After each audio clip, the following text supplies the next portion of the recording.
Hello guys, in this video I'm going to show you how to share a product in Ikea. The first thing you need to do is enter the app.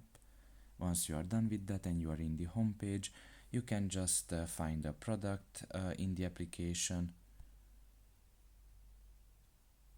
and after that you can just simply click on it. And you can just simply find every detail about the product, the pictures, the price of it and everything else. And if you want to share it, you can just look in the top of your right corner and there you will find the share symbol. You can just press on it and now you will be able to share this product in one of these applications down below. You can even press on the more option and you will be able to share this product in every one of these applications that you can see here.